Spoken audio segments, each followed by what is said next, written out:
চলছে সবাই মিলে। কে কোনটা নেবে কারাকারি। আমার মাসি নাইটি নিয়ে এসছে, সবার কারাকারি চলছে। না কাস্টমার কে না, ফ্রিতে কেউ না।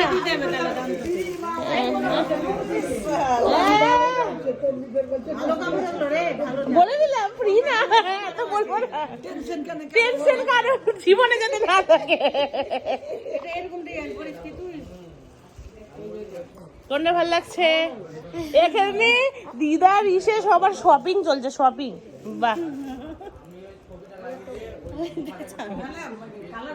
আমার দিদার আজকে শ্রাদ্ধ বলবো, দিদার আজকে মৃত্যুবার্ষিকী, আর এদের এখানে শপিং চলছে, মানে সিরিয়াসলি, মানে সবাই এসছে আর এখানে কেনাকাটিও শুরু হয়ে গেছে। তুমি কিনে দিবে আমাকে? সব দেবো।